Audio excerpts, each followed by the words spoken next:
Anna Karenina by Leo Tolstoy. Translated by Constance Garnett. Book 6, Chapter 11. When Levin and Stepan Arkadyevitch reached the peasant's hut, where Levin always used to stay, Veslovsky was already there.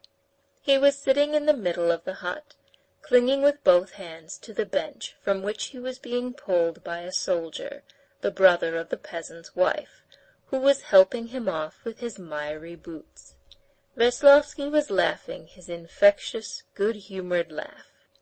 "I've only just come. Ils sont charmants. Just fancy, they gave me drink, fed me. Such bread, it was exquisite, délicieux. And the vodka, I never tasted any better. And they would not take a penny for anything, and they kept saying, 'Excuse our homely ways.'" "What should they take anything for? They were entertaining you, to be sure. Do you suppose they keep vodka for sale?" said the soldier, succeeding at last in pulling the soaked boot off the blackened stocking. In spite of the dirtiness of the hut, which was all muddied by their boots and the filthy dogs licking themselves clean, and the smell of marsh mud and powder that filled the room, and the absence of knives and forks, the party drank their tea and ate their supper with a relish only known to sportsmen. Washed and clean, they went into a hay barn swept ready for them, where the coachman had been making up beds for the gentlemen. Though it was dusk, not one of them wanted to go to sleep. After wavering among reminiscences and anecdotes of guns, of dogs, and of former shooting parties, the conversation rested on a topic that interested all of them. After Vasenka had several times over expressed his appreciation of this delightful sleeping place among the fragrant hay, this delightful broken cart, he supposed it to be broken because the shafts had been taken out, of the good nature of the peasants that had treated him to vodka, of the dogs who lay at the feet of their respective masters, Oblonsky began telling them of a delightful shooting party at Malthus, where he had stayed the previous summer. Malthus was a well-known capitalist who had made his money by speculation in railway shares. Stepan Arkadyevitch described what grouse moors this Malthus had bought in the Tver province, and how they were preserved, and of the carriages and dog-carts in which the shooting party had been driven, and the luncheon pavilion that had been rigged up at the marsh. "I don't understand you," said Levin, sitting up in the hay. "How is it such people don't disgust you? I can understand a lunch with Lafitte is all very pleasant, but don't you dislike just that very sumptuousness? All these people, just like our spirit monopolists in the old days, get their money in a way that gains them the contempt of everyone. They don't care for their contempt, and then they use their dishonest gains to buy off the contempt they have deserved."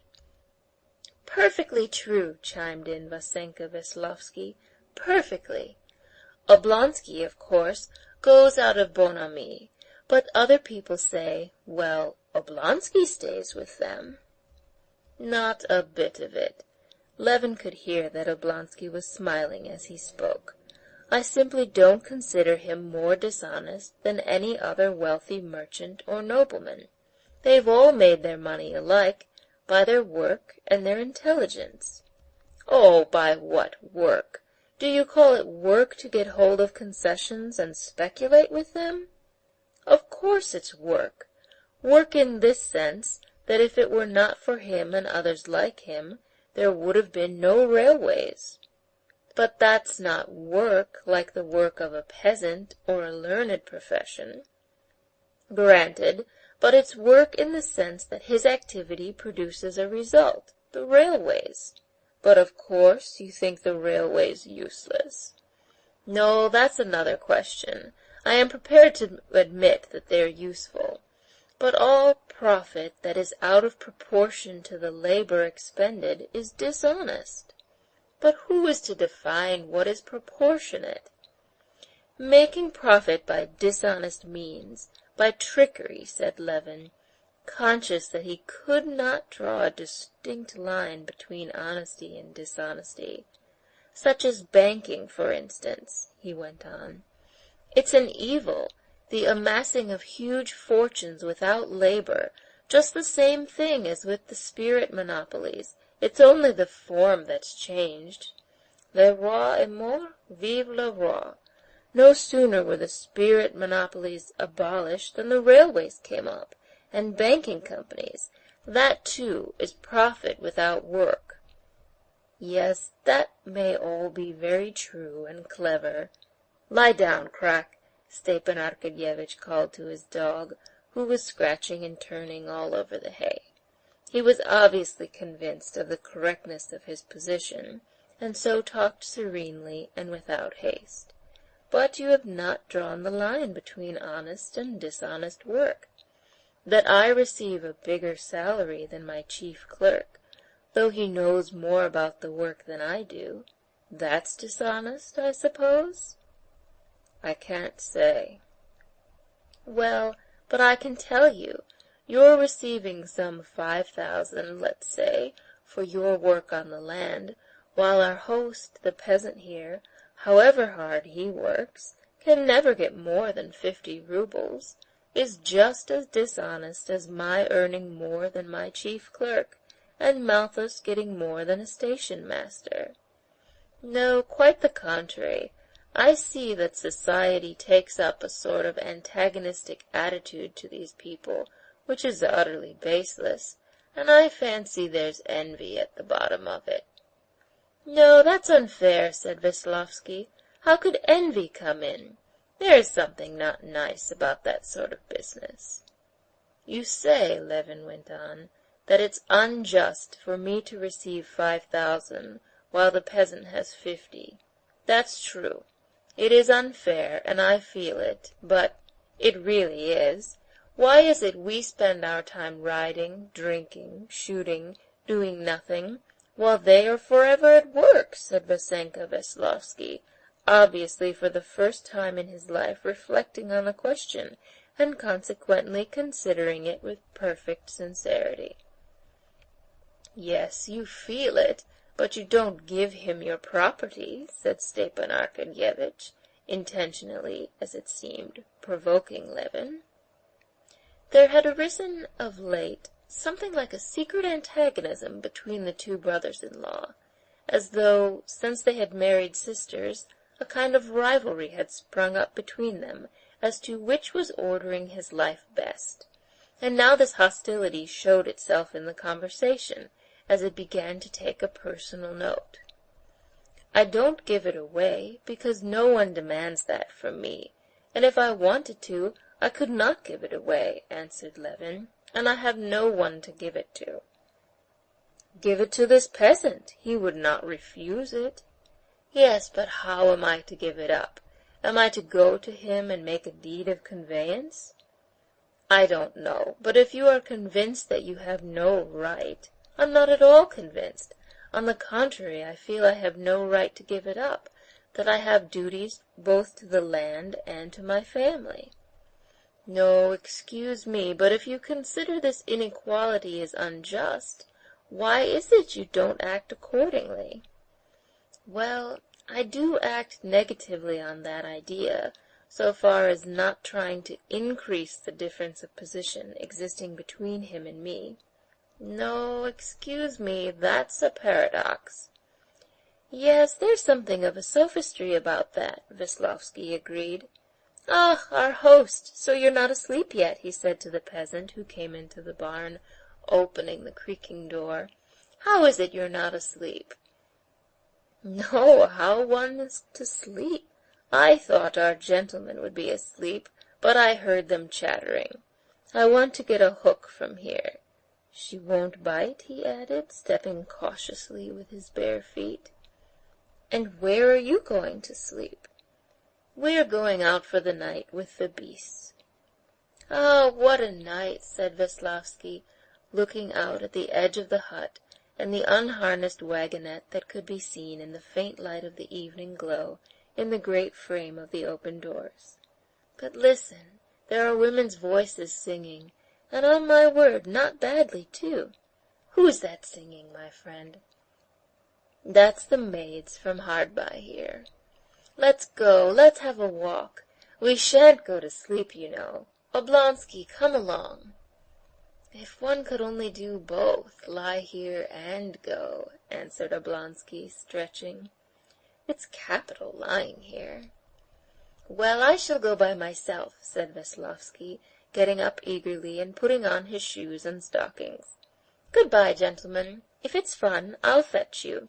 You've treated me to some good sport, and I won't forget you. He really is a capital fellow, isn't he? Said Stepan Arkadyevitch, when Veslovsky had gone out and the peasant had closed the door after him. Yes, capital, answered Levin, still thinking of the subject of their conversation just before. It seemed to him that he had clearly expressed his thoughts and feelings to the best of his capacity, and yet both of them, straightforward men and not fools, had said with one voice that he was comforting himself with sophistries.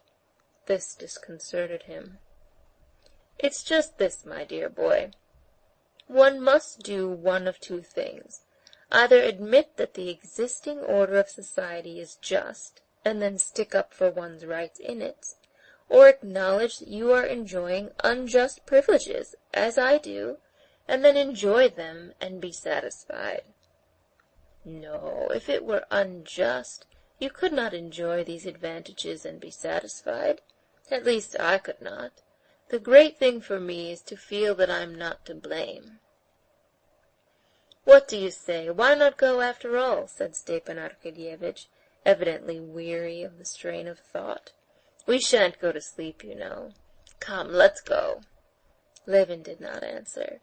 What they had said in the conversation, that he acted justly only in a negative sense, absorbed his thoughts.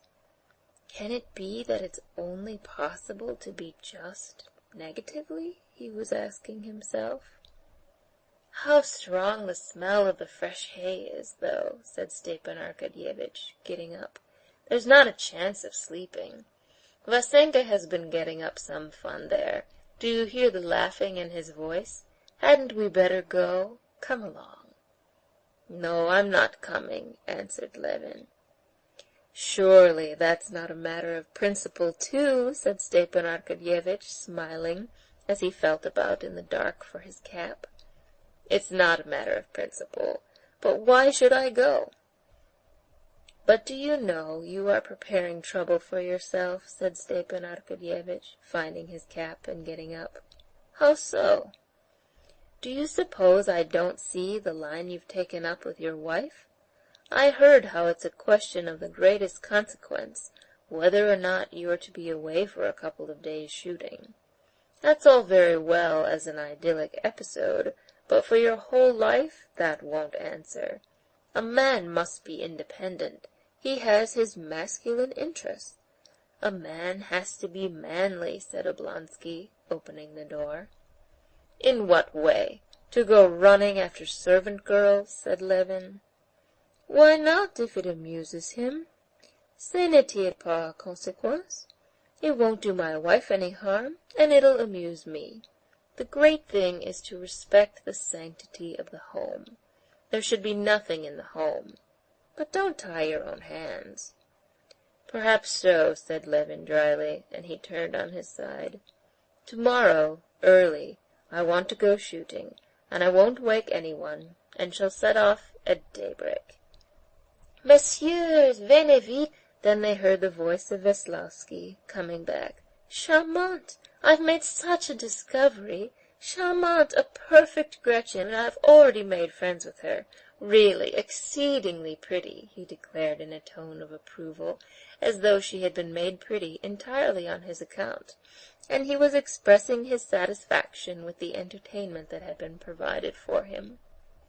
Levin pretended to be asleep, while Oblonsky, putting on his slippers and lighting a cigar, walked out of the barn, and soon their voices were lost.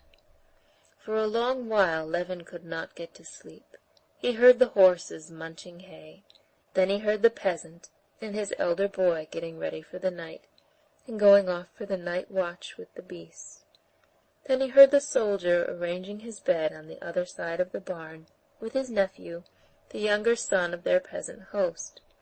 He heard the boy in his shrill little voice telling his uncle what he thought about the dogs, who seemed to him huge and terrible creatures, and asking what the dogs were going to hunt the next day, and the soldier in a husky, sleepy voice telling him the sportsmen were going in the morning to the marsh and would shoot with their guns. And then, to check the boy's questions, he said, "Go to sleep, Vaska, go to sleep, or you'll catch it." And soon after he began snoring himself, and everything was still. He could only hear the snort of the horses and the guttural cry of a snipe. "Is it really only negative?" he repeated to himself. "Well, what of it? It's not my fault." And he began thinking about the next day. "Tomorrow I'll go out early, and I'll make a point of keeping cool. There are lots of snipe, and there are grouse too. When I come back there'll be the note from Kitty. Yes, Stiva may be right. I'm not manly with her. I'm tied to her apron strings. Well, it can't be helped. Negative again." Half asleep, he heard the laughter and mirthful talk of Veslovsky and Stepan Arkadyevitch. For an instant he opened his eyes.